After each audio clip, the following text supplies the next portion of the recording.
the Garden Report, back for an August edition of the show. We're going to try to get through August here and find some stuff to talk about, but I don't think there's enough time to imagine what the Celtics are going to look like this year, as they've made some pretty substantial changes this summer. I brought in one of the best to talk about that, Mo Dakhil from Bleacher Report, The Athletic, all the rest, and of course, his great One Mo Thing video segment. Great to talk to you again here today, Mo. Oh, thank you for having me. I'm always happy to come on. We've talked a lot over the last couple of years here about the Celtics offense. We have a pretty interesting puzzle ahead of us again this year. Off an East Finals loss, off a pretty erratic postseason offensively. For all the reasons pretty much we've talked about in the past, struggles against zone, turnover problems, pace, facilitating, all the rest. And they finally made a pretty substantial overhaul to the core players on this team. Brown's back long term. Marcus Smart's out. Derrick White's the point guard. And Kristaps Porzingis joins the fold here as a third high usage player. One who's a great shooter, one who's pretty versatile offensively, especially if you're projecting him to do what he did last year. So what do you make of that big move, the Smart for Porzingis trade? Well, I mean, at first when it was Porzingis for Brogdon, I was like, "Oh, this is great, all in, awesome." I think you lose a lot when you lose Smart. And I think So you're one of those people who thinks that's a real loss. I think so. I know he didn't have a great year. I know he had the ankle injury. I know he was getting older and things like that. And I know he didn't replicate what he had done the year before when the team made it to the finals. But like there was an element from him, like he was their best playmaker for the most part, like most consistent, I would say. And it's not even that I loved his playmaking. It felt like more like he knew he had to make these passes more than anything else. And hopefully you're going to get that from Derrick White and you're going to lift that up and continue in that trend. But I think the loss of him in the locker room to a degree, like being whether it's good or bad, but being able to call their guys on their BS is an important thing there. And I think that was stuff we saw, really over the past few years that Smart developed into. Now, Porzingis comes in and he brings in a lot of pieces that would really help this team. One, another pick and pop shooter, another guy who can post up when they have switches. Although I'm not 100% sure we can expect him to be as great as he was in the post this year. Excuse me, this coming season as he was last season in Washington. I think there's times where it's really kind of hit or miss on that stuff. And I think that's one of those things that I'll be curious about. And then my other thing I'm really concerned about is like, I just don't want him floating on the perimeter. You got enough of those dudes. You guys jack a ton of threes. Like my view of the Celtics is the entire offense needs an overhaul and needs to change what they're focused on all the time. Like we knew the stat where it's like, hey, when the Celtics shoot 40% from three, they're winning the game. And there were definitely games you guys won when they didn't shoot 40% from three. But it just makes it so much harder when you're just jacking up 43s a game that you're so dependent on that. And I think those are the things that are concerning. And then you added another high 3-point shooter, like high attempts, and I think that's important. Yeah, and his high came in Dallas. I'd say a fairly similar system to what the Celtics are trying to do here in terms of the spacing and all that and the shooting and everything else. So I could see him matching that total, especially if he's going to play the big minutes. You'd expect him to here. And that, that was one of the first questions I had for Joe after was, another spot up shooting big in Al Horford. I know he's much later in his career and his role has changed and all that. Nearly exclusively shot threes this year. So that's my first big question is he going to be an almost exclusive spot up shooter? Because I know they've talked about the posting up, and that's a big topic here, a new element to the Celtics offense potentially here. He actually posted up more per game than the entire Celtics did last year, which is going to be an interesting shift. And, they're going to want him to shoot a lot of threes. There's no doubt about it. But is there room in this offense? I know you're expecting an overhaul. Hoping, not expecting. hoping. Okay. Nobody listens to me, Bobby. Like, we got to understand this. Nobody listens to me. So but hoping we'd I'm see some. dubious too. Yeah, like I'm hoping for some real changes here. And again, I'm not Mr. Post Up and thinking that's a real game changer here, but it'd be nice a couple of times a game, get a steal, transition maybe, mismatch. I know they're always big on that, to just have him go up and over a guy, much like you would have hoped Rob could do in recent years, and much like Horford was able to do earlier in his career. And that's really the area of his game where he's lost the most with age. Yeah, and the one thing too, though, like, part of it is the other guys have to be willing to make those passes, and I mean Tatum and Brown. Can Like, anyone make an entry pass today? that's across the NBA. Like, if you really want to get me like going completely nuts, my colleague, I Seth can't wait to Partnow- see them try to do that this year. right, and so it's like the hope of like you can't enter the ball when he has a switch, and but also Tatum likes to attack bigs. Brown likes to attack bigs. Like, how often are they really going to back out and then give it to him in the post when he has a small? Like, there's an element like those guys have to be willing and involved in getting him the ball. Like, there's a focus to that stuff. And I think that's an important aspect that we don't always see. And those two, Tatum and Brown in particular, are not great passers. We want to see them take that leap as playmakers and improve as playmakers. I'm not asking for 8 assists a game or 9 assists a game or anything, but like, we need to see a little bit more of that willingness. And it's going to be interesting to see if that's what we get from them when they do get the switch and he does have a small on him. Because that was the difference, right? Washington was not a very good team last year. So when when you have that switch, yeah, Monty Morris is looking to make that pass, right? Like, it's a difference when it's Monty Morris, when it's other guys like that are making that pass versus it's Tatum who's thinking like, no, I could take my guy one-on-one and that's an and one, and I think there's an element of that stuff that they're going to have to really kind of work through and find that balance.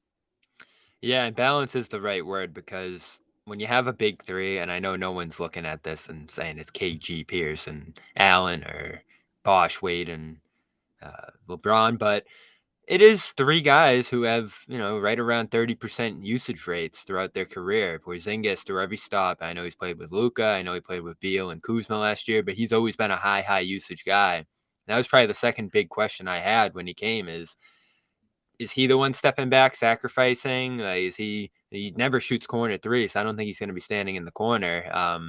Maybe he's shooting on most of his shots above the break there and in the pick and pop. But, he took a salary reduction in his extension here, so there's an obvious desire to sacrifice. I mean, choosing this destination in itself was him sacrificing. He could have gone to Utah and kept taking a ton of shots and been that guy still. So he's obviously going to be willing to sacrifice here.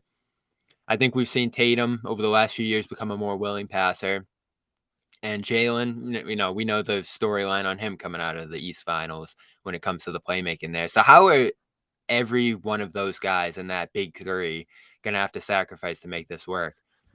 Yeah, I mean, they all have to, right? It's not one guy sacrifices. They all have to do the whole thing of, figuring out the process, right? When there are going to be times when Tatum shouldn't make that pass on the switch and should attack. Mm-hmm. And he's got to figure out when to make the pass and when not to.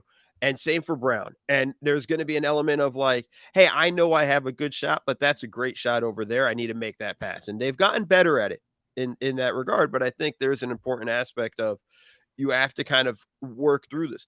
This is going to be a work in progress. Excuse me. Like, they're going to have to take some time to figure this out and figure they need a good training camp together. Really just figuring out all that stuff. They all need to be healthy and ready to roll and continue to go through with everything that they have. And I think those are the things they'll hopefully find that balance. If they're going to be successful, they will need to find that balance and know when to sacrifice and when not to. And then the good thing though for Boston too is you can also stagger a little bit easier. Mm-hmm. Right. And it's a little easier to kind of find that rhythm, and at times, hey, when Brown goes to the bench, it could be 2-man game with Tatum and Porzingis, and I think this is a element of, you got to kind of flow through this. And I think they'll figure it out. And how they sacrifice, they're all going to have to sacrifice. I think the tentative plan, and this is what many people predicted right away was that they're going to play Rob and Porzingis together, which I found interesting because Rob, his pretty much only offensive game, unless you're buying the tape from this offseason and the, training videos of him getting up those jump shots, his only real offensive game is rolling to the rim. So he's going to kind of need to occupy the middle of that floor. He's going to have to be setting a lot of those screens. And Porzingis, I think that even more, to go back to how we started this conversation, is going to position him on the perimeter more often than not. And I get the defensive possibilities of those two are captivating. Like there could be some really cool things they do with those two defensively.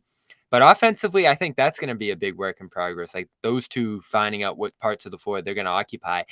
If it was my choice, I'd lean towards starting Horford next to him because those two guys can both space out the floor. Horford last year got used to playing the perimeter exclusively, and Porzingis can play in that in-between area around the rim or other areas of the floor. Like there won't be as much overlap, I think, between those two as there is between Rob and Porzingis. But I get it. You want to involve Rob. You want him to continue taking steps, and you want him to grow. So you want him playing with the best players on the team out there. But how do you feel about the double big dynamic coming back to this team? Yeah, like that gets really it. First off, you take away any opportunities for him to really post up.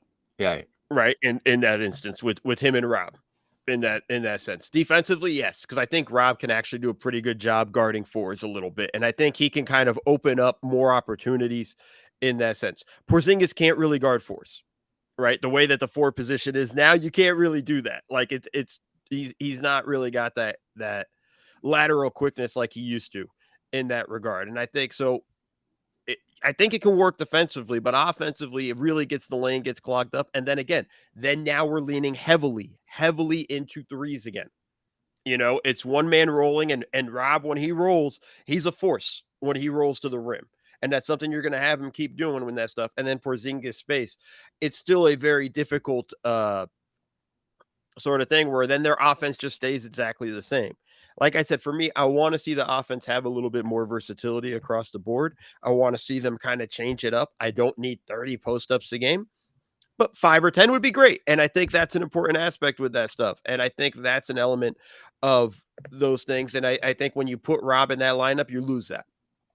And so it'll be interesting to see how they kind of figure it out. And again, I think we're going to see a lot of experimenting in the first half of the season from the Celtics in terms of lineups and try to figure this stuff out, because this is a huge change for them.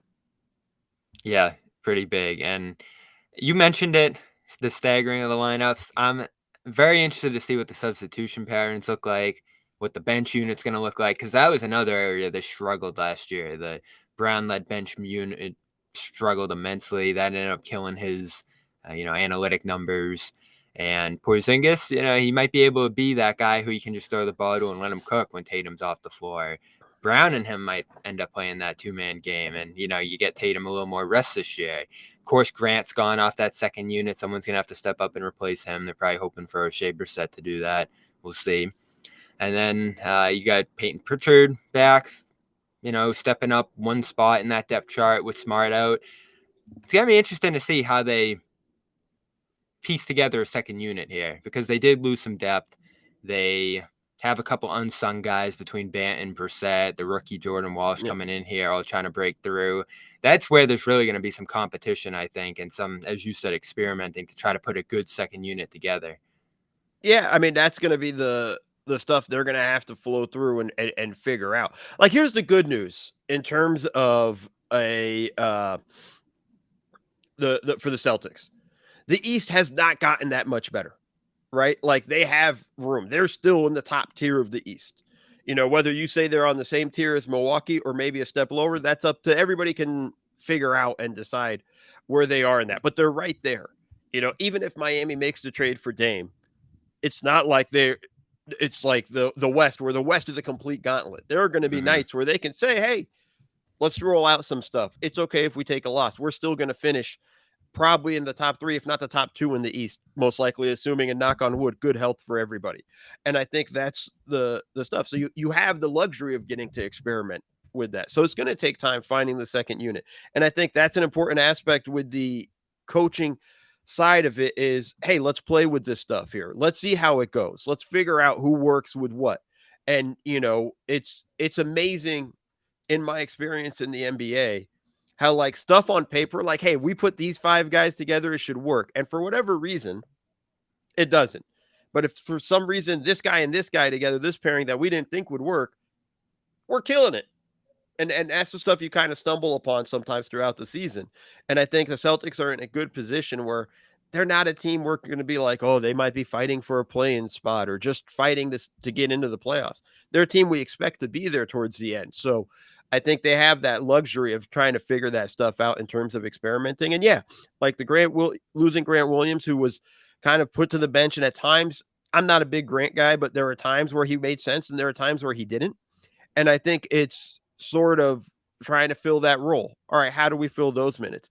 And maybe it is a lesser role for Horford, but he plays more in the second unit and helps along with that side. Who knows? But there's going to be a lot of playing around with these things for Joe and that staff to kind of figure out. Speaking of that inside basketball thing, I always love, and I know it's not this simple, but Porzingis torched this team in March. Brissett had the best game of his career against the Celtics, and Ban had this ridiculous fourth quarter against them. I forget if it was this year, his rookie year. Those definitely make an impression, don't they?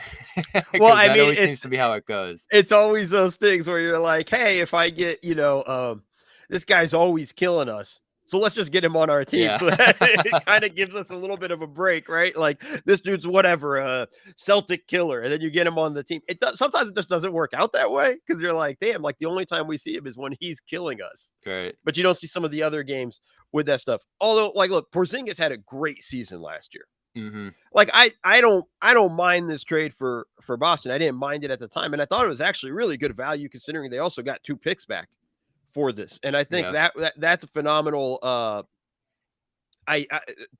haul for Smart in that sense. Like I would have thought that's kind of an overpay for Memphis to a degree, but I think there's an element of let's just see how it kind of plays out because he's got to find his flow. We all thought Porzingis and Doncic was going to be a great pairing. And it's easy now in hindsight to be like, hey, that didn't make like that didn't work out the way we thought it would. Like it's just that's the kind of stuff that happens, like the chemistry's got to be right. They got to understand each other and they got to be in the right kind of frame and things got to just sort of work out perfectly in that sense. And it'll be interesting to see how this plays out. I'm actually really excited to watch the Celtics this year to see how they work in Porzingis and if they can just please change up the offense a little bit. There's been teasing of it, so we'll see how it actually pans out when they get on the floor. The last question I have on them, Derrick White named point guard as expected. The analytics love him. They'd even say he's a borderline all-star, and I think we saw shades of that last year into the playoffs too, had some big moments. I'm excited for him getting propped up here. Obviously, I'm a smart guy too. They had to see, I guess, how a shakeup would go, and they had to, especially if they're going to extend him this fall, prop up White somehow because he would end up on the bench. He'd end up floating. He'd be a guy who would sacrifice and almost be too passive at times. So this puts him right in the middle of everything they're doing. We'll see what happens with Brogdon. He was obviously floated throughout the summer and is hurt. So we'll see how healthy he is. But this is White's team now from a point guard standpoint. And we're going to see more of his game. And a guy being as versatile as he does, that excites me. Yeah, no, like he's got, listen, the numbers really made it pretty clear he should have been playing over Smart in the fourth quarter of games and things like that. There was an infuriating stretch there for a couple of weeks where he'd always be on the bench. Yeah, and it was just and just even if he wasn't playing over Smart, I was just like he should be playing in the game. You could find those minutes for him. Brogdon, maybe, in that regard. Yeah, like whatever, being stuck into all that stuff. And I think that's an element of, like like I said, like trading Smart, like I don't know how much of a drop off it is to White. Or if it is a drop off to White, maybe it's an improvement, but we'll see what it is when he's now in the starting role. When your role completely changes, now let's see if you can handle that stuff and be in that stuff. He was at times he was some of the best Celtics player during the Miami series, and I thought that was an important thing. And I think you'll have to see how this sort of flows into everything with what they do. And I think it'll be. I'm fascinated to see if he can keep up because remember when he first got there. When they traded him, he didn't have a great playoffs that year. No, shot horribly, shot terribly, and things like that. And then last year, shot it really well, was really good. All right, what are we getting? Because what the Celtics can't have is very up and down. right? They need consistent play at the point guard level. That's going to be the most important thing. And I think we'll have to see how that kind of plays out for him in that regard. And the important thing for the Celtics, because it's a question of whether they extend him next season, they need to see this. Because with the new CBA too, you got to figure out who are your guys. Because once you hit that second apron, it's almost impossible to improve your team unless you just get lucky with a ton of amazing vet minimum deals. And I think that's really where it's going to be fascinating, because going to extend Tatum next year, that's a no-brainer, right? So now you've committed, the majority of your cap to two guys, which is going to be the situation that happens to a lot of teams. And now you need to figure out, is White our guy? And this was the year to do it. Yeah, he can make up to 26 a year in that extension. So he'd be another pretty expensive guy on this team that is built around three really expensive guys now. I want to kick around some other stuff later this summer. Of course, we're sponsored by FanDuel. Head over to fanduel.com/Boston. Get up to $200 in bonus bets. Baseball, it's everything right now. Women's World Cup going on as well. I put a few wagers on that. You can go to fanduel.com/Boston. and get up to $200 in bonus bets when you head over there. Of course, 21 plus and present in Mass. They're an official sports wagering partner of CLNS, the official sports wagering partner of CLNS, and partner of Major League Baseball as their season keeps going. Check out the futures, same game parlays, player props, and all the rest over there. Ton to look through. Great website, great app too. Just a great experience over at fanduel.com/Boston. So go get your $200 in bonus bets. Gambling helpline, ma.org, 800-327-5050 for 24/7 support. That's fanduel.com/Boston. All right. This is one of my favorite events every couple of years, Mo. The World Cup's coming. I know you're an international guy. You love the FIBA game. I was actually talking to someone at the, we were playing some pickup, and he's about to go play overseas. One of the guys who was playing, he's like, I can't get used to the goaltending rule. Like, this 7-foot guy comes up, he's already got this advantage, and he can just smack the backboard while I'm going up from my floater. So yeah, all of that, you're gonna see it. US, interesting team. They had a very Celtics heavy team 4 years ago when they were out in China. This year, no Celtics, but some of the younger stars of the league, the defensive player of the year, and Jaren Jackson. Jalen Brunson's going to lead the team at the point, I'd imagine. Bridges coming off his great year. Edwards, who's really trying to take that leap next season. Halliburton, who's, prime for all NBA status. And then you got a veteran in Brandon Ingram, who's, going to try to be that rock for this team. But, it's an unproven group, and they lost 4 years ago. I think there's a real chance that they could lose this too. Like, I'm looking at Team Canada with Shea and Murray. Like, they're going to be really good. But, if you're a Celtics fan, you'll get to see Porzingis with Latvia. You'll get to see Brissett with that Canadian group. I hear Giannis might play too. I don't buy it, but he might be in that group with the U.S. I know Greece is in that group that they're playing in there. So what excites you about this World Cup? Honestly, I'm excited to watch these young guys. Like, my favorite part about the World Cup with these guys, like this USA roster, like you said, very unproven. But it's going to be fun to watch the competition level with these guys, just even training against each other, And I think I'm a little sad there's not a couple more vets in there, because I think that was the beauty of the USA teams, was it was always young guys and then a couple of vets, that would always be there to kind of almost show them the way. And Team USA vets, I should say, not NBA vets in general. But I think you have an element of, like highly competitive practices and all that stuff. I'm a bit worried with that, but I'm excited to watch all these young teams. I'm excited to watch this Canada team, though, a little bit more than Team USA, just because I think they're going to be a ton of fun. They're that team for years. It was like, if their guys play, they're going to be a problem. They weren't even in the Olympics. Right. They failed to qualify for the Olympics. And that was also part of it, was because that was the year Jamal Murray got hurt. And Murray has always consistently played when he's been healthy. And so it's going to be fun to watch Murray and Shea on the same team. Like, that's going to be pretty dope. And really to just watch that kind of backcourt with that stuff. I think it'll be a very interesting Team USA squad. I think those are the two most interesting teams.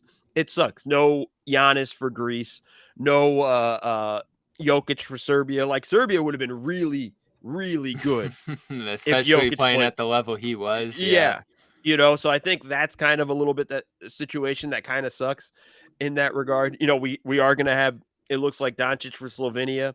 You know, you said Porzingis for Latvia. Like there are some names. It's always fun to kind of keep an eye on it. But one team I'm watching, and this is a very deep cut, but my guy Dave Dufour is working for the Georgia national team. Okay. And I don't know if I don't even think they've qualified, or but I'll be keeping an eye on it because I know if they haven't qualified, they're trying to in the coming up run up to this World Cup, because there's always a few wild card spots. So I'm rooting for the Georgia national team more than anything else. It's floating around too. You might see Al Horford with DR.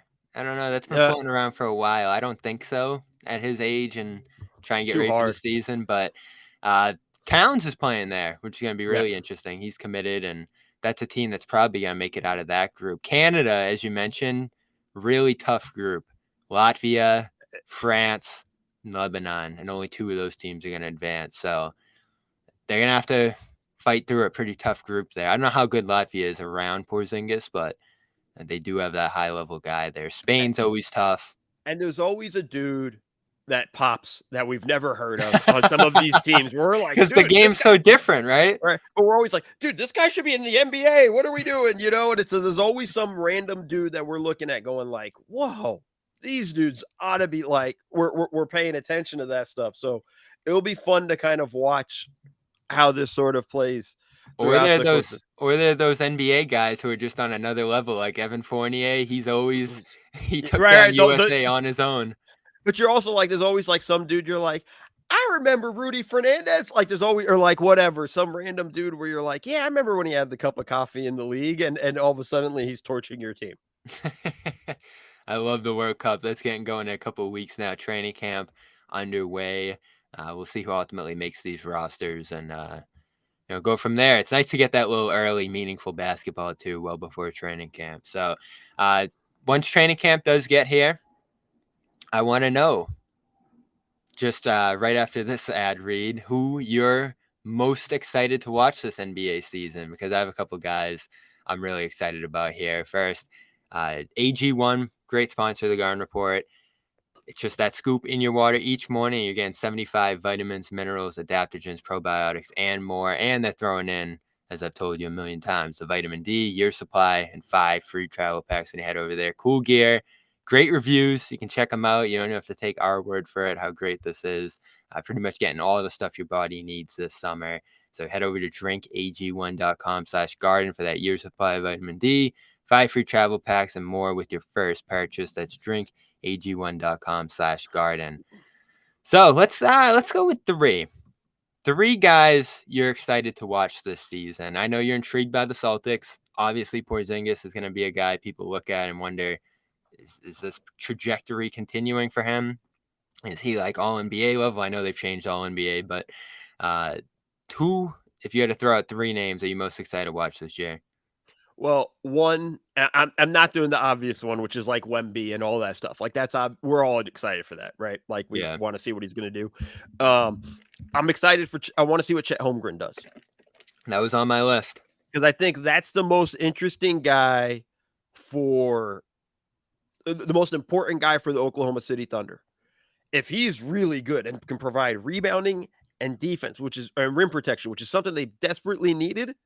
If he can provide that for them, this is a playoff team, a top 6 playoff team in the not a play-in team. This is a top 6 team, I think, in the West, because I think they got everything else with Shea, with Giddey, with the Jalen Williams, both of them, I think they have a lot of solid stuff with what they have. And I think he can be that final piece where we go like, oh, wow, this is the next young team on the rise. And this is who it is. So I'm going to be fascinated with that. Obviously, we were robbed of his rookie year last year. Going to be excited to see what he does. I think that's probably like one of the top guys I'm excited to watch this season. I'm going to throw out, you stole my first one, so I had to rework here. Paolo Banchero. Yep. I don't think enough people saw him last year for how good he was. I don't think people fully understood just how historic that rookie season was. And there are a lot of guys to watch on that Magic roster, and they're going to be, I think, in that play-in mix this year. So you might actually see them play meaningful basketball next season. They might be one of those teams that pop in the play-in tournament as they're about to try here. Like, that's my most interest in this play-in tournament, is like what kind of teams are going to pop in it, because it might just be a situation where the Nuggets roll through it like they would the normal playoffs, or is a team like the Magic going to catch fire in this and, grab that trophy? I don't know. But the Magic as a whole and Banchero headlining them, he was teasing playing for Italy, by the way. I don't know what happened to that. Yeah, that was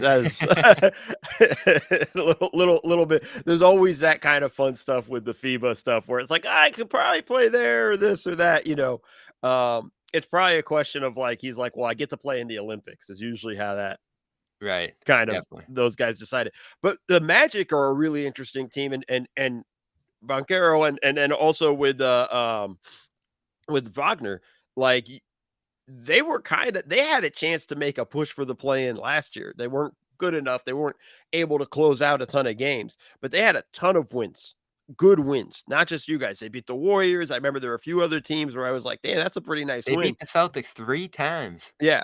Yeah, exactly. Like they had nice wins in their resume. And I feel like that's a team that would be really interesting that I think can make a play-in rise and a play-in run. But I got one more name for you that I'm interested in, and it's Chris Paul. I'm fascinated to see how Chris Paul plays with the Warriors. Yeah. Listen, I'm all in on him being a second unit guy, but I got very nervous when he had made those comments at Summer League when he said, hey, when somebody asked him about it, and he's like, are you the coach? Like, like offended by it. It brought shades of Carmelo Anthony yelling to Paul George in the Oklahoma City media day and going like, yo, P, they asking if I'm going to come off the bench, right? And it's like, no, but like you should. Like, that's the best role for you right now. And I think I'm fascinated to see what he does and how he handles being a Warrior.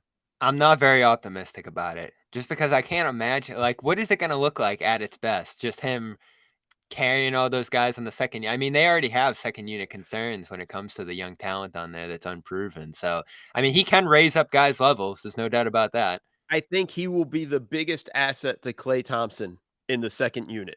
Because, like, you got to remember, that second unit had Jordan Poole and Klay Thompson playing together. And how many times did we see Klay come off the screen wide open, not get the ball, and then do one of these, like, and then Poole throws a ridiculous shot or a bad turnover or something. Like, there's an element of that where I think Chris is going to find him and make a point to find him in that stuff. I think he'll be interesting, but he has to embrace the role as a second unit guy. If he doesn't, there's going to be a lot of problems there. Like, I just don't see how you put him in the starting unit. They had the best starting five when they were healthy. Right. Net rating and all that stuff. And I just don't know, like, where do you take him out? I mean, where do you put him in? Who are you taking out? You're going to go small and take Kevon Looney out? Like, you're really small at that point with Curry, with CP in that regard, and that puts a lot of pressure on Wiggins to have to guard fours because I don't think Klay can. And then, or are you taking Wiggins out? Like, what do you like? There's a lot of different stuff that's very challenging there to make him as a starter. And I think I'm just fascinated and really interested to see how he handles that. Yeah, just all the things that put those two together out of necessity. It's one of the weirdest landings I've ever seen for an NBA player in a really consequential spot. And he's obviously great, coming off a down year. He's had injuries late in the seasons. So maybe it's a team that can fit him in and better get him to that finish line rather than being a team that fully relies on him.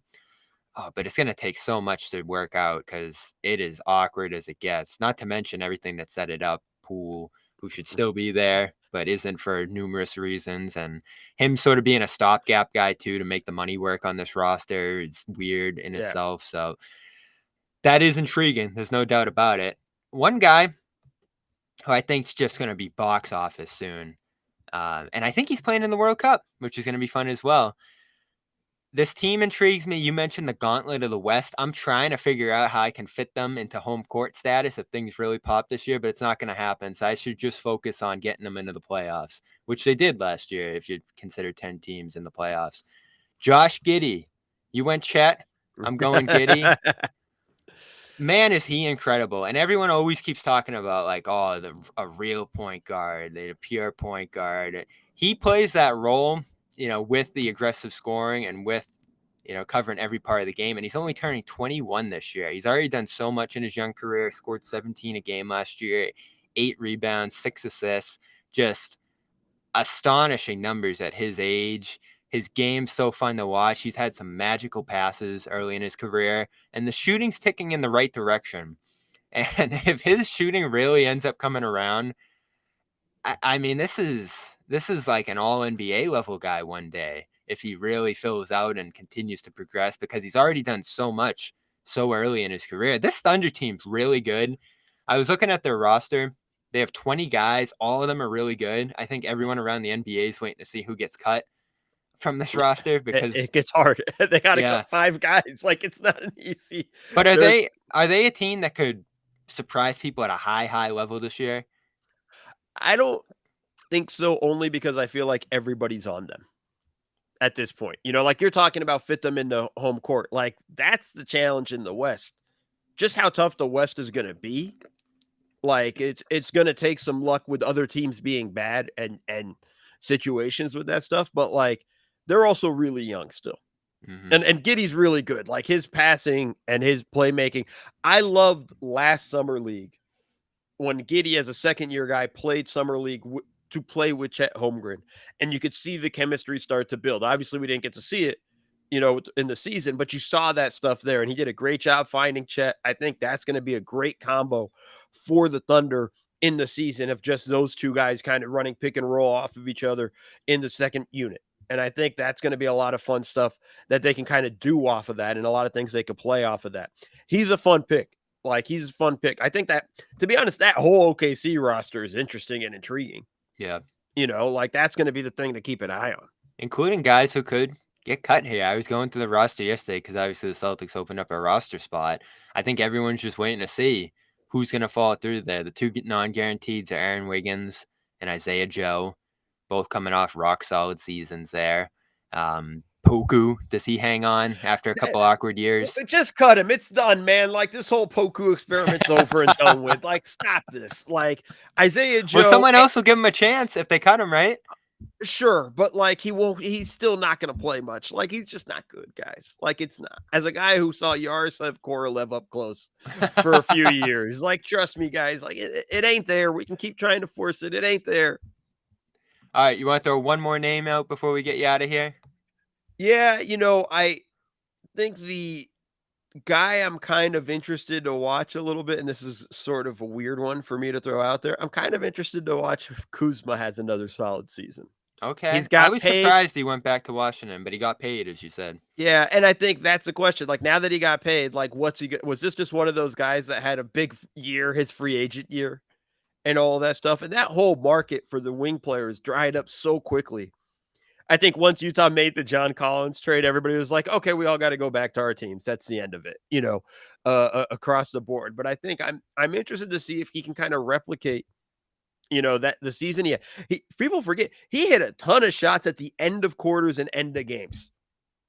And I think that's the stuff. Like, I'll be interested to see if he can keep that up. Is this real, or was this just a 1 year sort of like, hey, I got to make sure I get a big contract?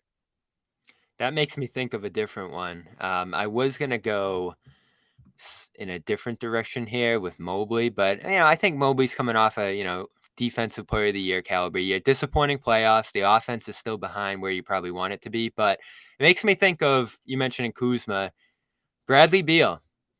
Yeah. I mean, played in obscurity relatively for 2 years. Now he's back in the limelight on a team that's going to get a ton of attention. He's the third guy in that dynamic. The whole dynamic there intrigues me. Like, defensive coach with an offensive team, no depth if you're going off what they did in the playoffs last year, that group, though they brought in a few new names, some unsung guys that might have some promise. But this is mostly going to be about 3 wings coming together, much like we talked about with the Celtics, and just trying to make this work. But where's the playmaking come from? Paul's gone. He was such a big part of that. Can these guys stay healthy? But Beal's the one, to me, like, he's talking about becoming one of the best two-way guys in the league. And everyone who's watched his defense has been like, huh? And then, Oh, really? Right. Like, really? Now we're going to play defense? but as a third guy in this dynamic, given the way he's moved off the ball, given the way he's shot in the past, like there might not be a better star to be a third man in a big three in the league right now, offensively than him. Like some of the secondary playmaking. I know they're calling him the point guard. I'd probably want the ball in Booker's hands more than his, but I don't know where this is going to go. Like this could be a like hugely disappointing disaster, like some of the star combos we've seen in the past, or this could just really pop because there's just so much scoring here in an offensive league. This is a very sort of like hit or miss situation, right? Yeah. Like the hardest thing is like, again, this is a team that look at all the guys they had to sign. Like I thought they had a great offseason for the situation that they were in to bring in the guys that they brought in. None of them are like flashy names or anything like that where we're like, wow, this is amazing. And I'm talking about after post Beal trade, but just free agency, but like, I felt like they kind of filled out their bench a little bit. I think, Yuta Watanabe is a nice piece there. And he had a little flash in Brooklyn for a while, a little bit of a run.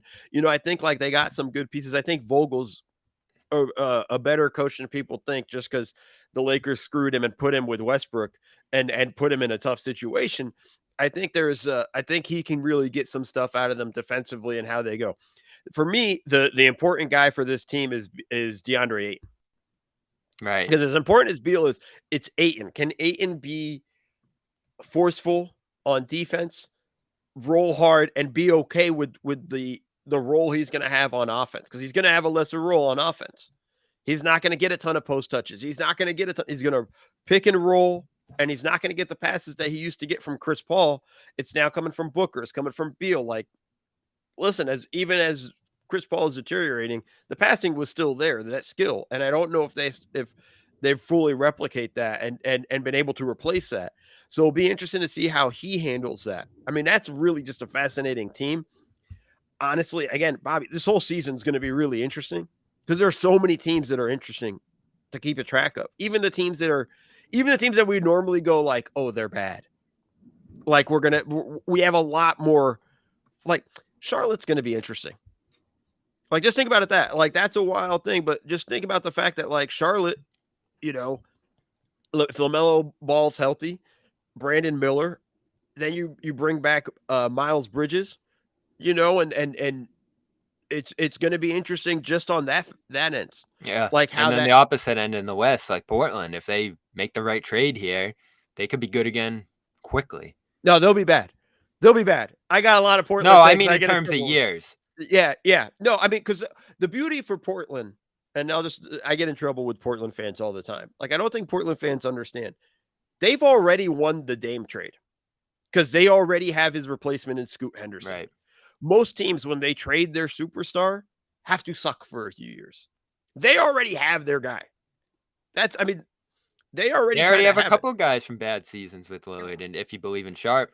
Right. And I'm lukewarm there, but like the element of that stuff, but like, so like, yeah, if they can get some picks back and whatnot and then slowly build up, like that's really where they need to go. And if they can get off Nurkic's contract in this trade, man, that's even a bigger win. But they've already won the trade, and I don't think Portland fans fully understand that.